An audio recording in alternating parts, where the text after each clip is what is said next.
Hi students, जो topic हम दीक्षाल institute में अभी शुरू करने वाले हैं वो है हमारा ह्यूमन हेल्थ एंड डिजीज़ेस से इम्यूनिटी।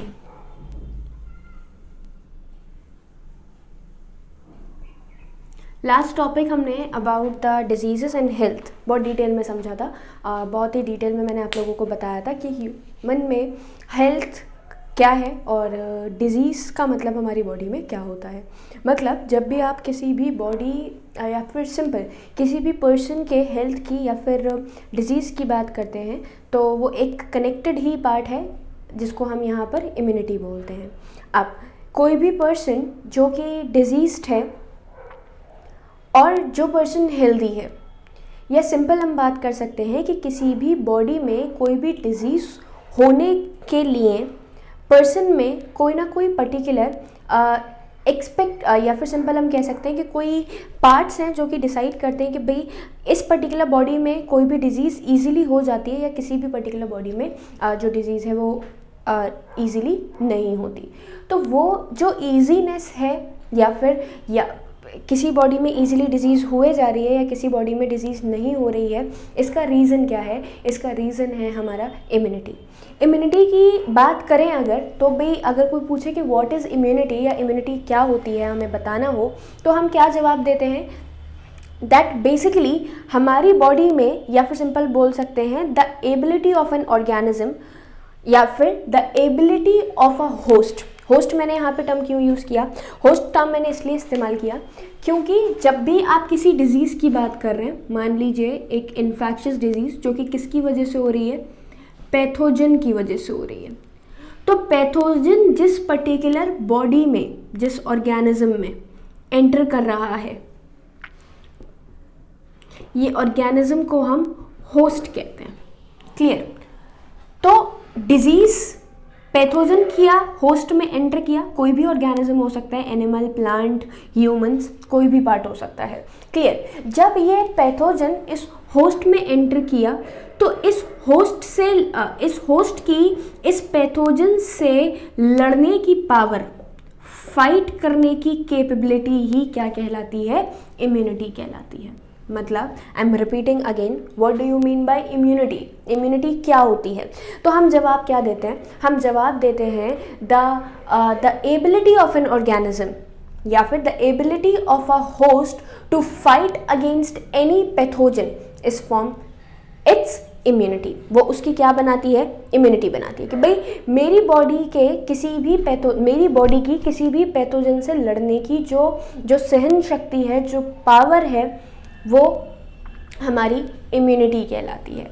अब इम्यूनिटी का मतलब क्या है भाई? जैसे मैंने बात किया कि सिंपल आप जब भी कोई भी डिज़ीज़ आपकी बॉडी में होती है, या फिर मैं एक सिंपल सी बात कर सकती हूँ कि भाई within a day we daily, या फिर मैं सिंपल कह सकती हूँ daily we expose to thousands of microbe. Daily basis की बात करें हम, डेली बेसिस पे हर दिन थाउजेंड्स ऑफ माइक्रोब से फेस करते हैं। हमारी बॉडी जो है वो हज़ारों माइक्रोब को फेस करती है, लेकिन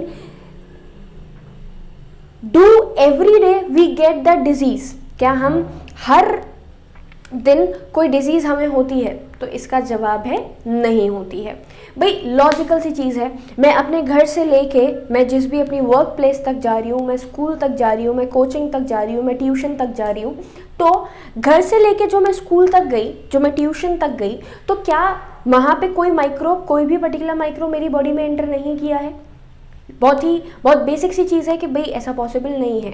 दिन भर में, जैसे हम जब डाइवर्सिटी पढ़ा था हमने, तब मैंने आप लोगों को बताया था कि इन अ हैंड, हमारे हाथ में there are thousands of bacteria, हज़ारों बैक्टीरिया प्रेजेंट होते हैं। और ये हज़ारों बैक्टीरिया, जब भी मैं कुछ खा रही हूँ या मैं कुछ पी रही हूँ या मैंने पानी पिया तो मेरा हाथ उसमें चला गया, या मैंने कुछ खाया तो हाथ गंदा होने की वजह से जो बैक्टीरिया था वो मेरे फूड में लग गया और मैं उसको स्वेलो कर गई, एनगल्फ कर गई। तो उस कंडीशन में हम जब भी बात करते हैं कि जो डिज़ीज़ हो रही है, वो डिज़ीज़ में आप किस तरीके से अपनी बॉडी को प्रोटेक्ट करते हैं, तो यहाँ पे जो प्रोसेस है प्रोटेक्ट होने की या प्रोटेक्शन लेने की, वो तो इम्यूनिटी कहलाती है। क्या इम्यूनिटी कहलाती है? हमारी बॉडी की, होस्ट की किसी भी माइक्रोब से, किसी भी पैथोजन से लड़ने की पावर इम्यूनिटी कहलाती है।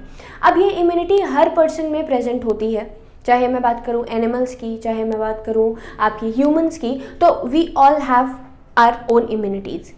लेकिन यही इम्यूनिटी पर्सन टू पर्सन क्या होती है, चेंज होती है।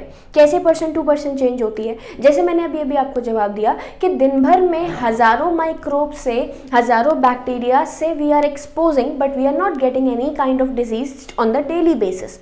वंस इन अ वाइल कभी कभी ऐसा हो जाता है कि हमें डिजीज़ हो जाती है, हमें कोल्ड एंड कफ हो गया या कोई भी बीमारी हमें लग गई कि भाई टाइफाइड मुझे लग गया या निमोनिया मुझे हो गया। लेकिन डेली बेसिस पे ऐसा नहीं होता कि हर दिन हमें कोई डिजीज़ जो है वो लगती है। तो वो किसकी वजह से नहीं लगती है? तो बिकॉज ऑफ द इम्यूनिटी। किसकी वजह से नहीं होती है? इम्यूनिटी की वजह से नहीं होती है। इम्यूनिटी क्या है?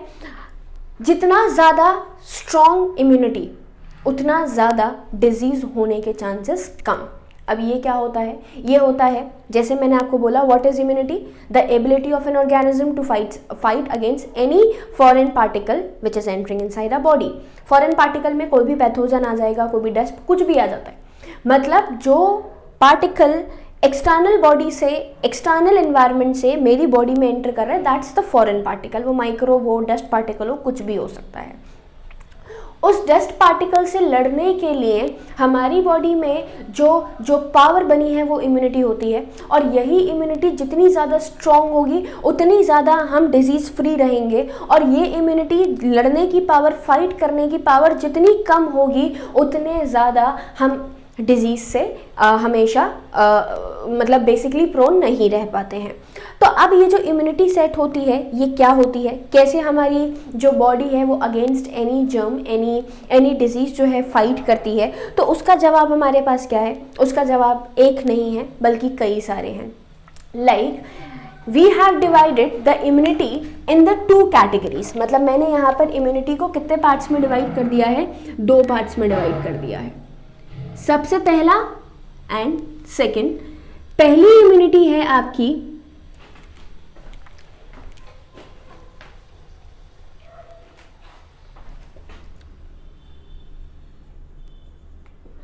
Innate immunity.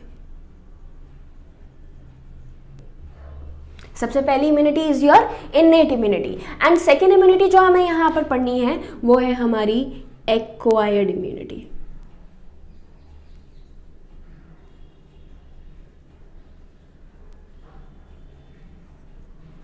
innate immunity and acquired immunity. Now students, whenever you are talking about the immunity, तो immunity तो आपको समझ में आ गई, the ability of an organism to fight against any disease or germ which is entering inside a body, या foreign particle का enter होके हमारी बॉडी से लड़ने की पावर ही क्या कहलाती है?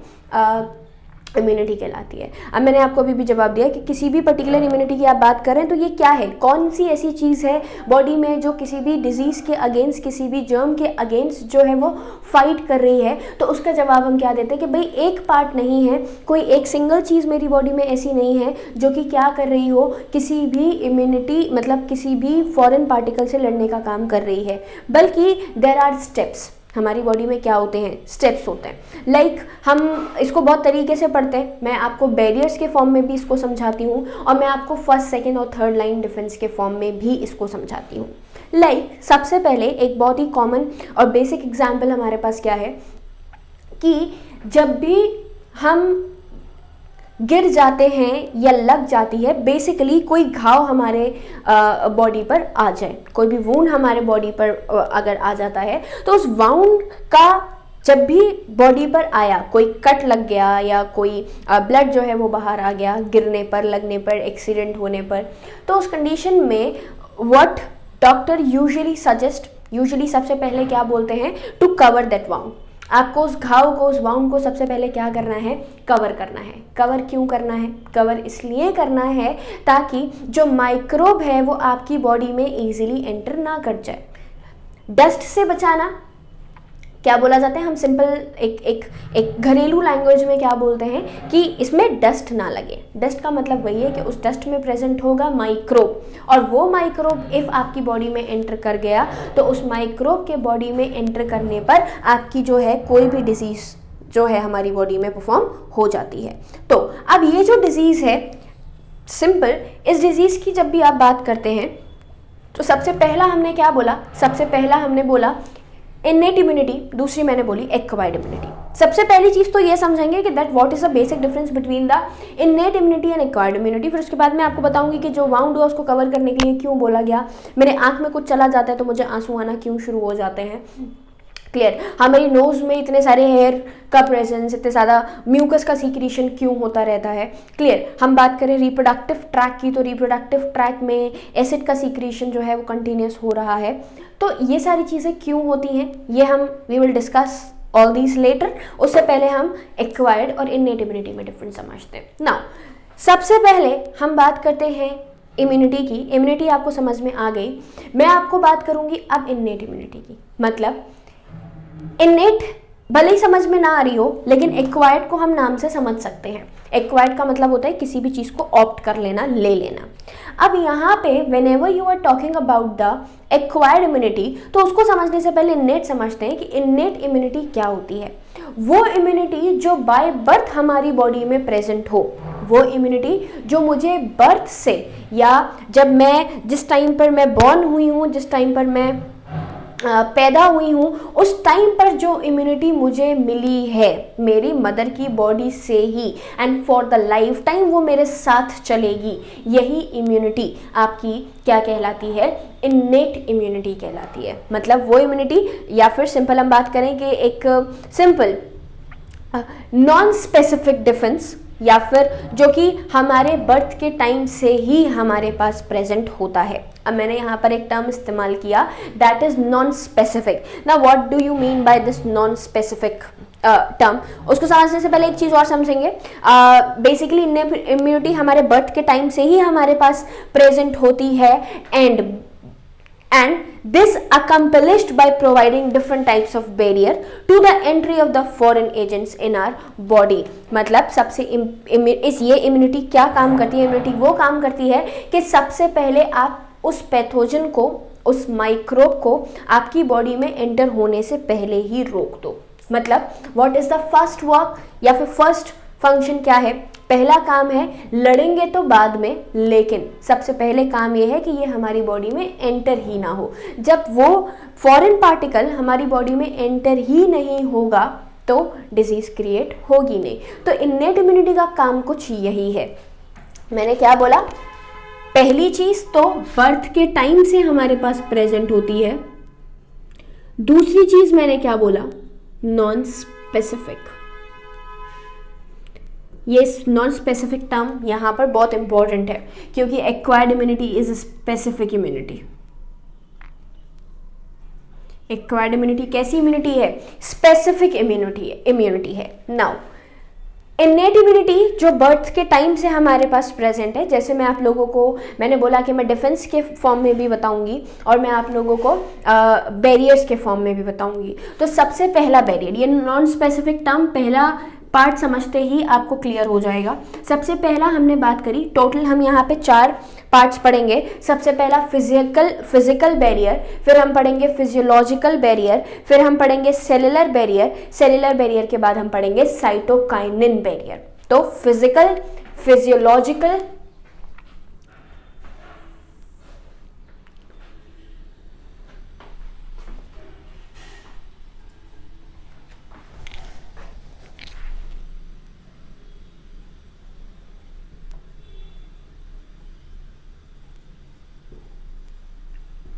physical barriers। Second,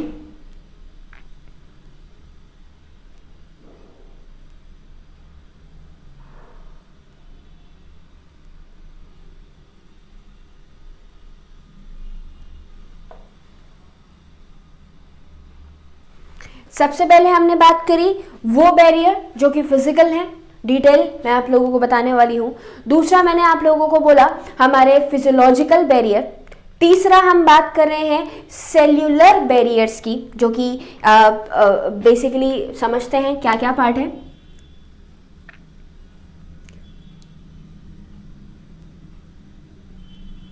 and last is your cytokinin barriers. Physical, physiological, cellular and cytokinin. अब ये क्या होते हैं? सबसे पहली चीज़ मैंने आप लोगों को बोला बाय बर्थ प्रेजेंट होती है। कौन सी इम्यूनिटी? हमारी इन्नेट इम्यूनिटी। दूसरा टर्म मैंने आप लोगों को बोला, सेंटेंस बोला कि ये इम्यूनिटी हमारे किसी पैथोजन पर, या फिर मैं सिंपल कह सकती हूँ कि इसका काम है कि एंट्री को ही ना दे, मतलब एंट्री को ही बॉडी के अंदर रोक दे। तीसरा टर्म नॉन स्पेसिफिक। आपको दूसरे पॉइंट से तीसरा पॉइंट आप समझ में आ गया होगा कि जब बॉडी की एंट्री को ही नहीं होने देगा, बॉडी में एंट्री को ही नहीं होने देगा, तो ये हो गया नॉन स्पेसिफिक। नॉन स्पेसिफिक मतलब किस तरीके का माइक्रोब है उससे इसे कोई मतलब नहीं है। मैं बोलूं कि भाई कोल्ड एंड कफ का वायरस आया है, प्रोटोजोन आया है, हेलमिंथ आया है, हमें उससे कोई मतलब नहीं है। हमें इंपॉर्टेंटली जो चीज़ समझ में आ रही है वो क्या है? हमें ये समझ में आ रहा है कि किसी भी तरीके का माइक्रोब हो, बैक्टीरिया हो, वायरस हो, फंगस हो, कोई भी पार्ट हो, इसको सिर्फ रोकना है। स्पेसिफिक नहीं है कि भाई बैक्टीरिया को ही ख़त्म करेगा, वायरसेस को ही ख़त्म करेगा या हेलमिंथ्स को ही रोकेगा, ऐसा स्पेसिफिक नहीं है। क्योंकि जब हम एक्वायर्ड इम्यूनिटी आगे समझेंगे, एक्वायर्ड इम्यूनिटी या फिर मैं आप लोगों को WBCs या फिर साइटोकाइनिन बैरियर्स के बारे में समझाऊंगी, तब मैं आपको बहुत डिटेल में बताऊंगी कि बैक्टीरिया को मारने के लिए एक स्पेसिफिक पार्ट हमारी बॉडी में प्रेजेंट है, वायरसेस को मारने के लिए एक स्पेसिफिक पार्ट हमारी बॉडी में प्रेजेंट है। फिर मैं बात करूं कोई हेलमिंथ डिजीज़ है या कोई प्रोटोजोअल डिजीज़ है, तो उसको मारने के लिए एक मैकेनिज्म प्रॉपर हमारी बॉडी में प्रेजेंट है। मतलब कोई भी पर्टिकुलर माइक्रोब हर तरीके से नहीं मरता है, लेकिन इन्नेट इम्यूनिटी या फिर ये वो बैरियर्स हैं या ये वो डिफेंस हैं जो कि हर तरीके के माइक्रोब को सबसे पहले एंटर होने से ही रोकेंगे। मतलब एंट्री होगी तब डिजीज़ होगी। एक बहुत ही बेसिक सी, बहुत ही सिंपल सी चीज़ है कि भाई जब एंट्री होगी तभी तो डिजीज़ होगी। जब एंट्री ही नहीं हो रही तो डिजीज़ कैसे होगी? तो सेलुलर बैरियर या फिर जो एक्वायर्ड इम्यूनिटी है वो तो बाद में एक्टिव होगी। उससे पहले हमें कौन सी इम्यूनिटी को टेस्ट करना है या फिर कौन सी इम्यूनिटी पे वर्क करना है? हमें इन्नेट इम्यूनिटी पर ही वर्क करना है। कि भाई मैंने बोला सबसे पहला इज योर फिजिकल बैरियर। समझ लेते हैं यहाँ पे, सबसे पहला is your physical barrier. Physical barrier का मतलब है मेरा सबसे आउटर मोस्ट या फिर जो एक्सटर्नल पार्ट आपको दिख रहा है। Skin on our body is the main barrier which prevents the entry of the microorganisms। और इन्हीं ऑर्गन्स पे एक स्पेशलाइज कोटिंग प्रेजेंट होना, जैसे कि म्यूकस की प्रेजेंस है, या फिर मैं बात करूं हेयर्स की प्रेजेंस है, या फिर हम बात करें जो लाइनिंग्स प्रेजेंट होती हैं जो कि माइक्रोब्स को ट्रैप करने का काम करती हैं, ये बनाता है हमारा फिजिकल बैरियर। मतलब physically I am preventing the microbe to enter in my body. मेरी बॉडी में मैं सबसे पहले क्या कोशिश कर रही हूँ कि जो माइक्रोब है वो एंटर करे ही ना। सबसे पहले हमने किसका फॉर्मेशन किया? स्किन का। स्किन टॉप पोस्ट लेयर किससे मिलकर बनी होती है? स्ट्रैटिफाइड बेसिकली स्क्वेमस एपिथेलियल, और स्पेसिफिकली बोलें तो स्ट्रैटिफाइड स्क्वेमस एपिथेलियल। ये स्ट्रैटिफाइड स्क्वेमस एपिथेलियल एक सिंगल लेयर नहीं होती है, बल्कि कई सारी लेयर्स एक दूसरे के ऊपर पाइल अप होती हैं, और इन्हीं का एक दूसरे के साथ एक दूसरे पे पाइल अप होना आपका इनको स्ट्रैटिफिकेशन देता है, जिसकी वजह से कोई भी माइक्रोब, अगर बैक्टीरिया यहाँ है, मेरे हाथ पे जो बैक्टीरिया प्रेजेंट है, जो मेरे हाथ पे वायरसेस प्रेजेंट है, वो हाथ पर ही रहेंगे, अंदर नहीं जाएंगे। क्यों नहीं जाएंगे अंदर? क्योंकि एंट्री है ही नहीं। स्किन ने कैसा बैरियर बनाया है? फिजिकल बैरियर बनाया है। Clear?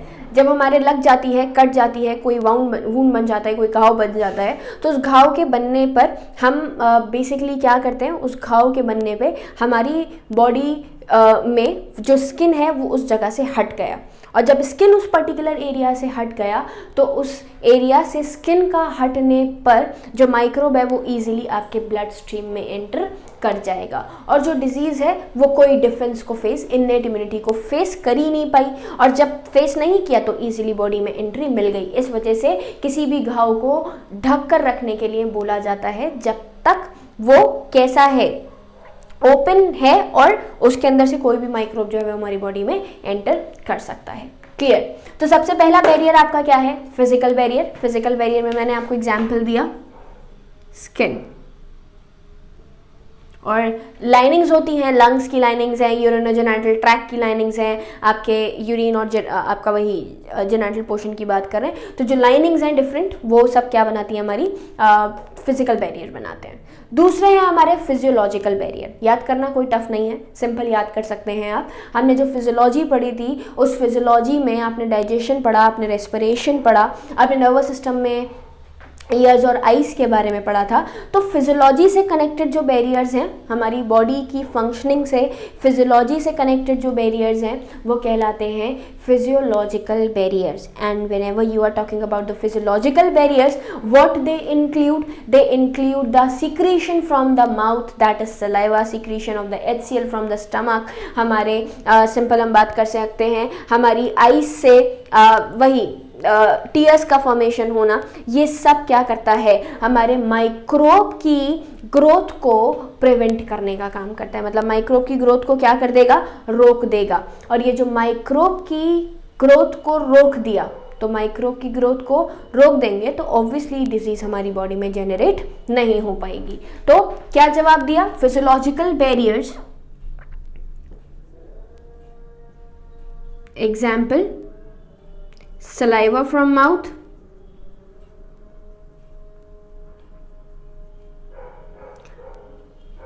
saliva from mouth, HCl from stomach,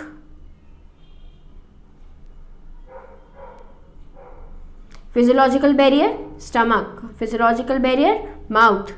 दूसरा, थर्ड मैंने आपको अभी अभी क्या बोला, tears from आइस, आंखों से आंसू आना, ताकि कोई भी पार्टिकल जब गया है तो एक फ्लो की वजह से भी जो पार्टिकल है वो बाहर आ जाए। और आपके टीयर्स में, सलाइवा में लाइसोसोम्स प्रेजेंट होते हैं, तो कोई भी माइक्रोब को इजीली वो वहाँ पर भी किल कर दिया, मतलब उन माइक्रोब्स को उस एरिया में भी जो है वो किल कर दिया जाता है। क्लियर। तो बात हुई यहाँ पे थर्ड किसकी, फिजिकल बैरियर की, फिजियोलॉजिकल बैरियर की। तो सबसे पहला physical barrier, skin on our body is the main barrier which prevents the entry of the microorganisms, mucous coating of the epithelial lining, respiratory tract है, gastrointestinal, urinogenital tract है, और जो कि माइक्रोब की एंट्री को ट्रैक कर लेते हैं, अंदर ही नहीं जाने देते। क्लियर। सेकेंड हम बात करते हैं फिजियोलॉजिकल बैरियर की। तो acid in the stomach, saliva in the mouth, tears from the eyes, ये सब माइक्रोबियल ग्रोथ को क्या कर देते हैं, रोक देते हैं। इसके बाद हमने बात करी कुछ टाइप या फिर cellular type. Now whenever you are talking about the cellular type of immunity, इसका मतलब है कौन रेस्पॉन्सिबल होगा, सेल्स रेस्पॉन्सिबल होंगे। और ये सेल जो है ये कहलाता है आपका साइटोकाइनिन या सिंपल सेल्युलर बैरियर। और ये जो सेल्युलर बैरियर है ये हमारी बॉडी के अंदर पहले से ही प्रेजेंट होता है in the form of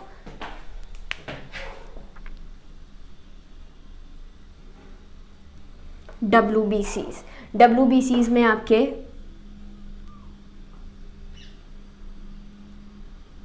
lymphocytes हैं, ल्यूकोसाइट्स हैं,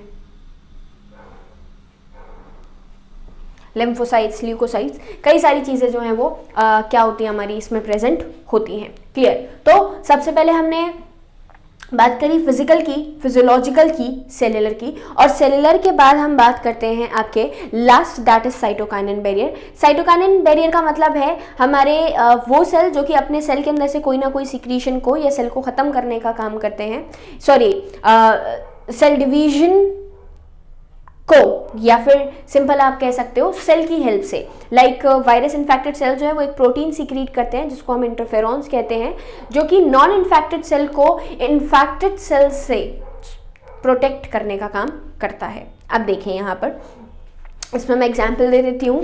क्या है एग्जाम्पल, इज द इंटरफेरॉन्स।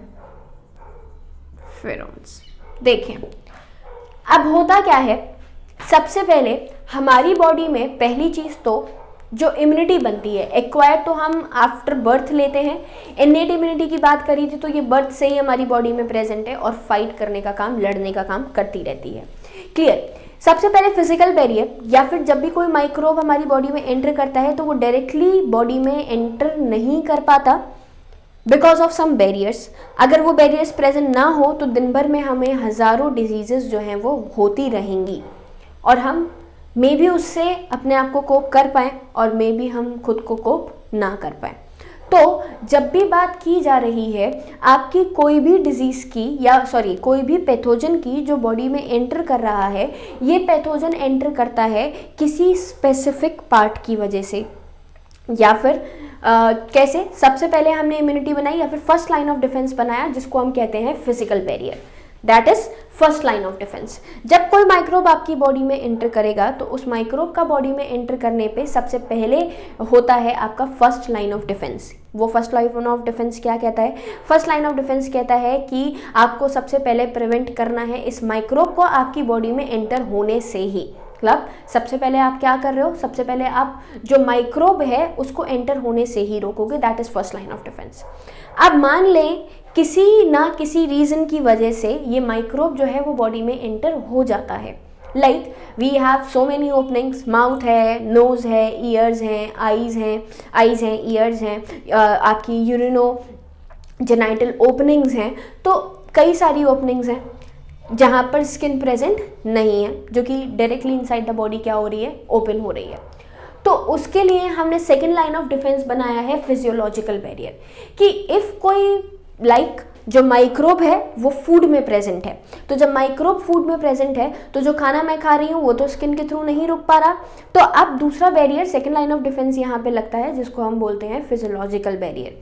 और ये जो फिजियोलॉजिकल बैरियर्स हैं, ये फिजियोलॉजिकल बैरियर्स होते हैं हमारे सिक्रेशंस, लाइक टीयर्स का सीक्रेशन है, सलाइवा का सीक्रेशन है, स्टमक से HCl का सीक्रेशन है, ताकि जितना भी फूड को कंज्यूम किया जा रहा है ये पूरा का पूरा फूड आपका सलाइवा के थ्रू या HCl के थ्रू या मेरी आंखों के थ्रू कोई चीज़ अगर एंटर कर रही है, ओपनिंग है, तो यहाँ पर हम सिक्रीशंस कर देते हैं जो कि लाइजोजाइम रिच होती है, एंजाइम्स प्रेजेंट होते हैं जो कि किसी भी फॉरेन पार्टिकल को ईजिली किल करने का काम कर देते हैं। और जब फॉरेन पार्टिकल किल हो गया तो उस फॉरेन पार्टिकल के किल होने की वजह से हमारे बॉडी में डिजीज़ नहीं होगी। मतलब स्किन माउथ में भी एंटर कर चुका है, ईयर में भी जा चुका है, आंखों में भी जा चुका है, तो ये चांसेस फिजियोलॉजिकल बैरियर उसके चांसेस को और कम करता है कि डिजीज़ अभी भी होगी या फिर नहीं होगी।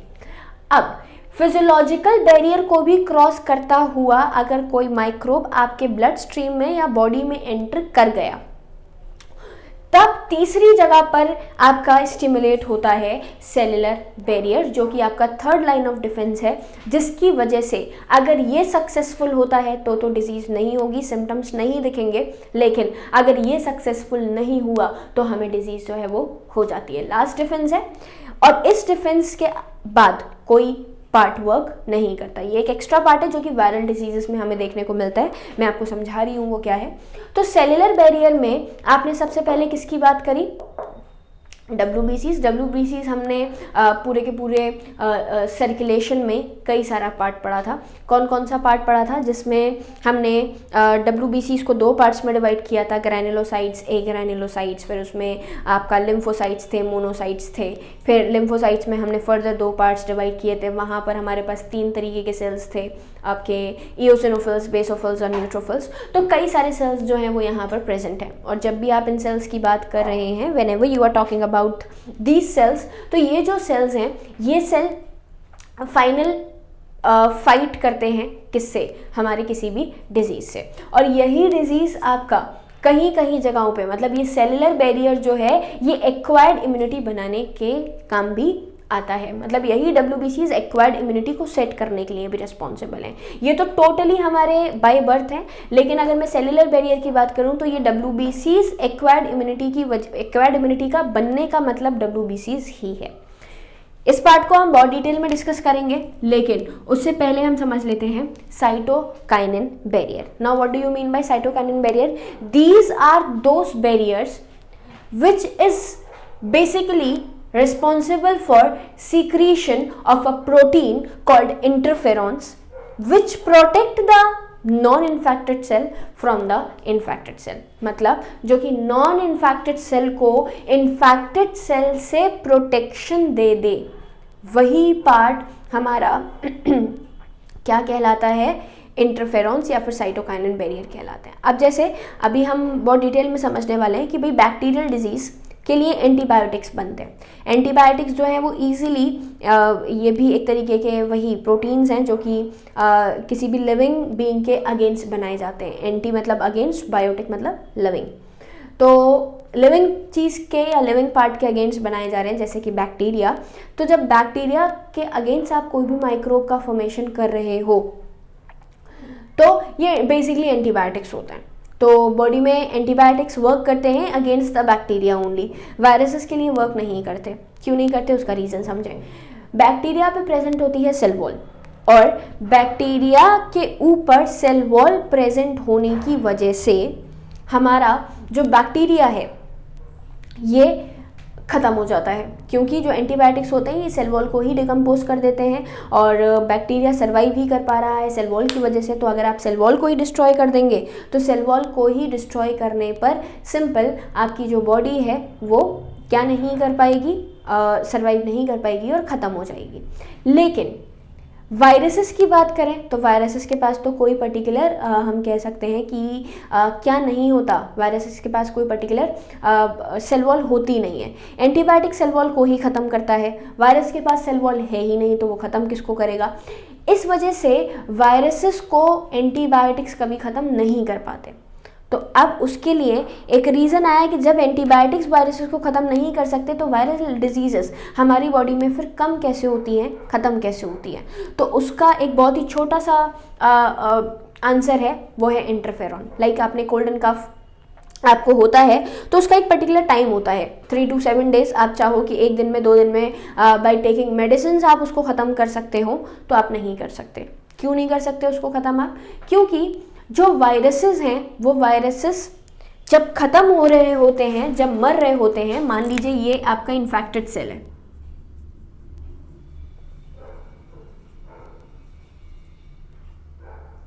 कैसा सेल है? इन्फेक्टेड।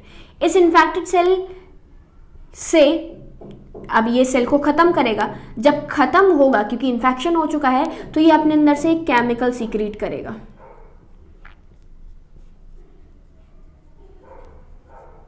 प्रोटीन जिसको हम कहते हैं वो हमारे इंटरफेरॉन्स हैं।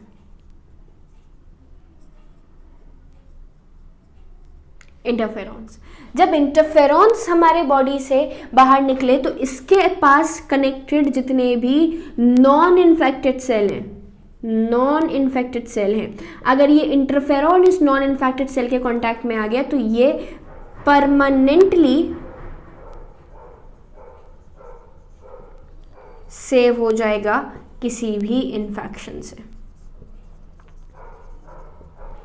मतलब क्या है, अगर इंटरफेरॉन के कांटेक्ट में कोई भी नॉन इन्फेक्टेड सेल आ रहा है तो वो नॉन इन्फेक्टेड सेल परमानेंटली एक इम्यूनिटी ले लेता है कि अब इन फ्यूचर वो कभी भी इन्फेक्टेड नहीं होगा। क्लियर? इससे पहले ये सेल इसको अपने जैसा करता, इसके ख़त्म होने की वजह से इसके अंदर से जो केमिकल निकला उसने आसपास के जितने सेल्स के कांटेक्ट में इंटरफेरॉन्स आए उनको प्रोटेक्शन दे दिया। तो ये प्रोसेस चलती है।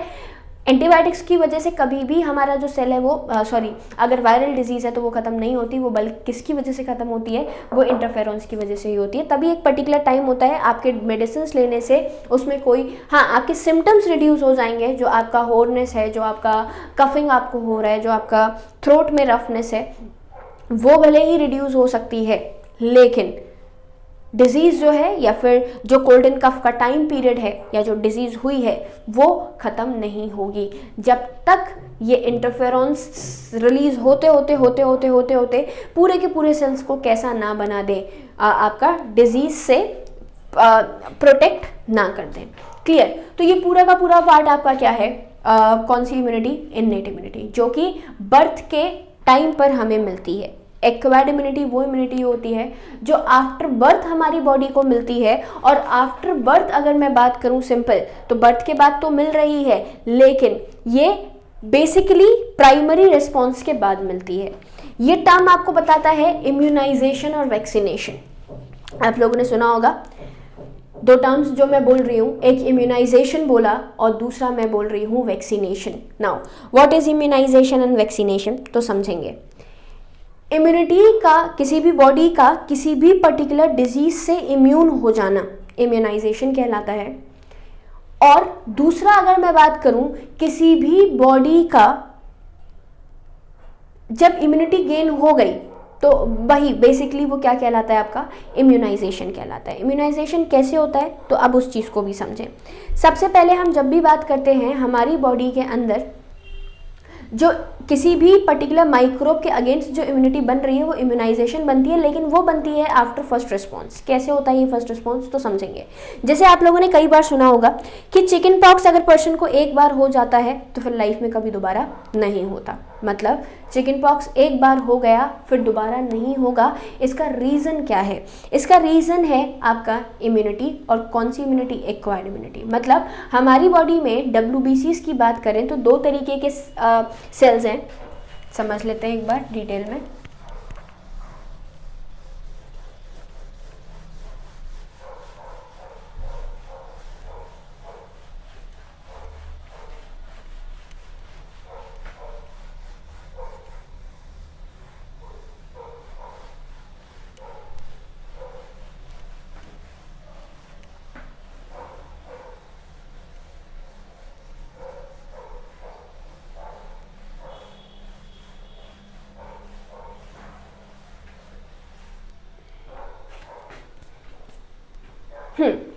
चिकन पॉक्स की जब हमने बात करी तो लाइफ में सिर्फ एक बार होता है, उसके बाद दोबारा नहीं होता।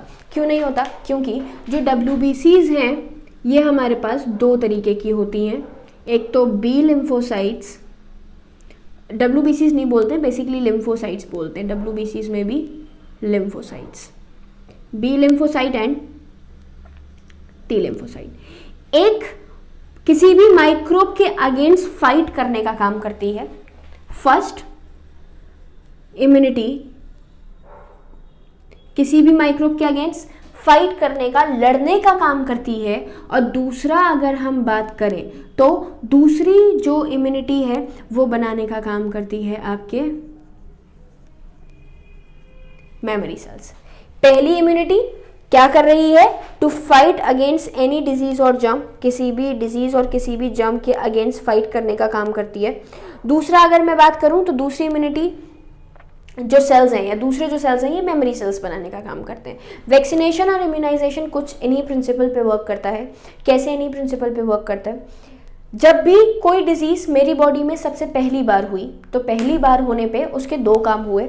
सबसे पहला तो उस माइक्रोब को मारा गया, फाइट हुआ उसके अगेंस्ट ताकि वो बॉडी में कोई डिजीज क्रिएट ना करे।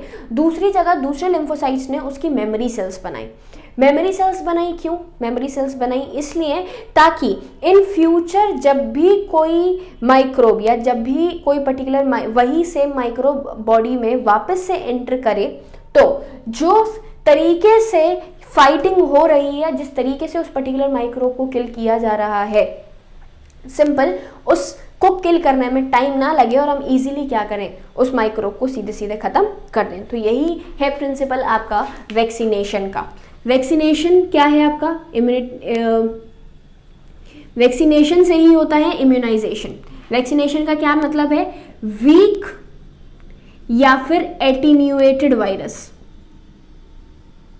माइक्रोब कह सकते हैं, मरा हुआ या वीक या फिर थका हुआ वायरस, मतलब जो कि बहुत पावरफुल नहीं है, उस वीक वायरस को हम अपनी बॉडी में एंटर करवाते हैं। उसको एंटर करवाने पर एक तो उसके अगेंस्ट फाइट हो रही है, क्योंकि वो वीक है तो वो डिजीज जनरेट करने के लिए केपेबल नहीं है। लेकिन दूसरी सेल बात अगर मैं करूं किसकी? मेमोरी सेल की, तो दूसरे सेल ने उसकी मेमोरी बना ली कि ये जो पर्टिकुलर माइक्रोब है ये इस एंटीबॉडी के थ्रू मारा जाता है। तो इन फ्यूचर जब वो वायरस हमारी बॉडी में हमारे बिना मतलब इंफॉर्मेशन के जब वो एंटर करेगा तो उस कंडीशन में हमारी बॉडी को टाइम नहीं लगेगा उसको किल करने के लिए, क्योंकि उसके पास ऑलरेडी मेमोरी सेल्स बनी हुई हैं जिसकी हेल्प से हमारे पास प्री फॉर्म्ड एंटीबॉडीज़ जो हैं वो होती हैं, बन जाती हैं। और उन्हीं एंटीबॉडीज़ के बनने की वजह से कोई भी माइक्रोब ईजिली क्या करवा दिया जाता है?